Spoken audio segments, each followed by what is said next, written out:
Hey guys, just a reminder, this is not official medical advice. For such, please seek an appointment with a licensed medical provider.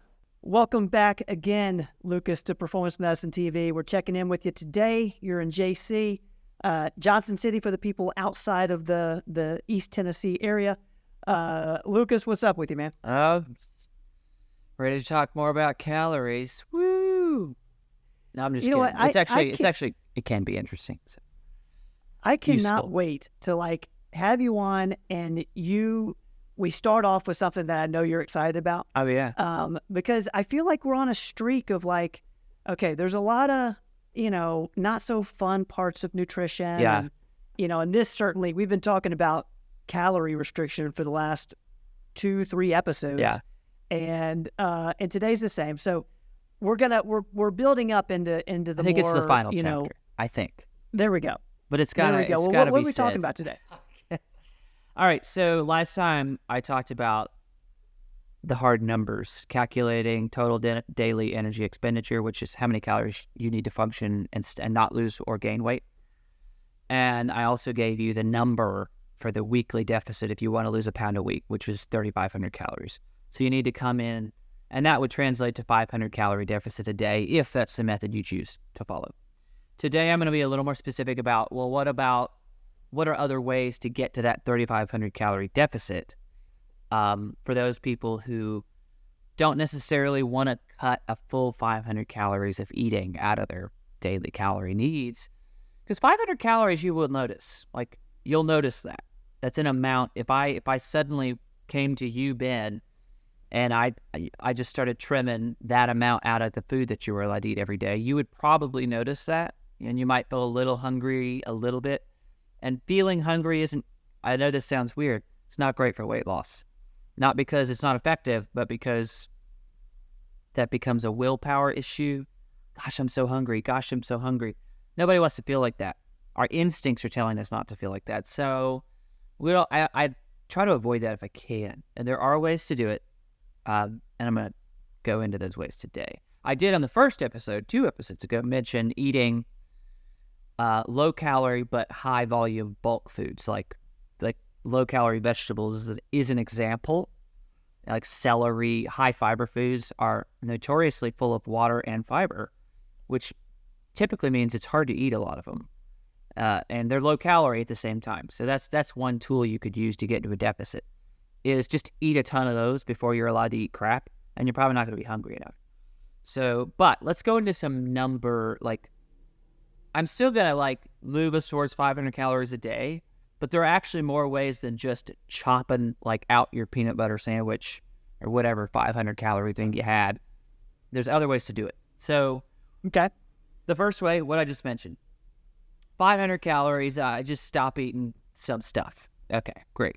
And I might feel a little hungry, which is unpleasant. So that's one way. The other way is to increase your activity. So if you stay eating the same, but increase physical activity, you're increasing your caloric need. So you're actually changing your TDEE activity factor number, which would translate to a deficit. Now, a 500 calorie burn increase in your workouts is substantial. So that could work, but that is going to be a very big, intense increase to your workout schedule. So some people might go, I don't really want to, go to my normal gym lifting and then add on a 45-minute run. Okay, that doesn't sound great.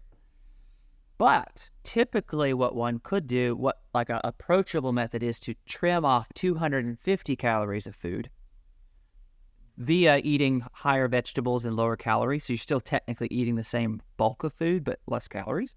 So you could do that to create a 250 calorie deficit. 250 calories, not nearly as noticeable as 500. Eat a little less to get down to 250 calories. And then also little increase to your activity level. That's another way you can kind of meet in the middle. That's a hybrid way. That's usually, if I were to advise somebody, that's one of the first things I would suggest they do, because neither is a huge change in either direction. And we don't really respond well to massive change all of a sudden. Most people don't.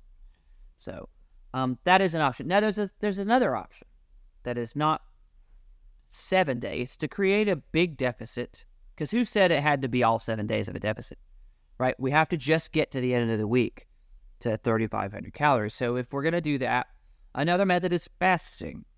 Fasting is no food for a long period of time. That's a deficit. That's 0. So if my calorie needs is 2,500 calories a day, and I fast 1 day a week, that's 2,500 calorie deficit. Right. Now, I'm not suggesting a 24-hour fast every week. It's a little intense if you've never done one before. But you could do a 16-hour. Trim off 800 calories of a couple days, right? 800 gets you a lot closer to that 3,500 for the week than 500 does. So that's another method you could try. You just got to math it out a little bit. Once you figure it out, you get into a routine. Fasting is very routine-based. It can be, meaning like intermittent would be I stop eating at 8 p.m. and I don't eat again until 12 p.m. the next day. That's 16 hours of no food. But then in that window, I operate. You can work out. You can work out, or you can also operate as though you ate breakfast but you didn't. So you don't compensate for the caloric deficit by eating a ton the rest of the day. Does that make sense? Got it. Yes. You're less inclined to notice it though, because fasting, once you get in a routine, feels like an activity. It feels like a part of your diet. So that's another way to do it. To me, I would much rather fast 1 day, create a chunky deficit, work out a little harder 1 day, eat a lot more vegetables or low-calorie, high-volume foods than another. I'd rather have some variety as opposed to just going to feel a little hungry all day, 500-calorie deficit, if that makes sense. So those are just some different ways to break it up. But at the end of the day, at the end of the week, you're still trying to get to that 3,500. This is for a pound a week of fat loss, right? I just had to pick an example. A pound a week is considered steady and achievable.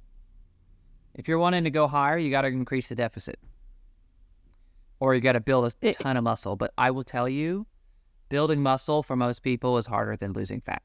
Building muscle is brutal work if you want to build quickly. It is absolutely brutal. And eating is more of a job than a pleasure. So,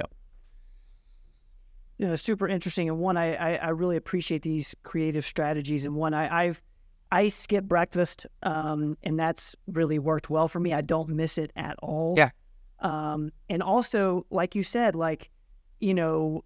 upping your exercise intensity a little bit. I can kind of see, because, when we started, we can call this a series. We've done a couple of episodes on this.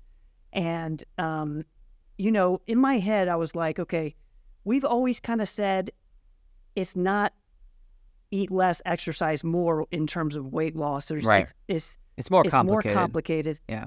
And obviously it's even more complicated than the way we're describing it right now. Oh, yeah. But again, we're condensing it into 8 minutes or whatever. So it's, yeah. But you gotta, you still gotta get in a deficit somehow. I don't know that you can get away from that. Is that accurate? I would say so, yeah. I would say if I had to correct the phrase eat less, exercise more, I would say eat right, exercise more. Eat correctly. Because eating less, I alluded to the study in another episode, the Little Debbie study. I just eat a low-fat Little Debbie cake every 2 hours and I'm fine. No, you're not fine. You're now nutrient deficient in almost every area. So it's not just less. It's eat correctly. You can eat enormous amounts of low-calorie healthy foods and feel incredibly full, but also be in a caloric deficit.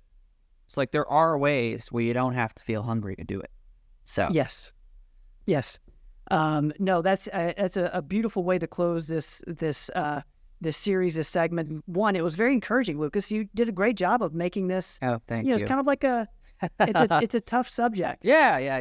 Not my favorite, but it's it's kind of fun to see now hopefully somebody listening will be like, oh, I can creatively map out my math.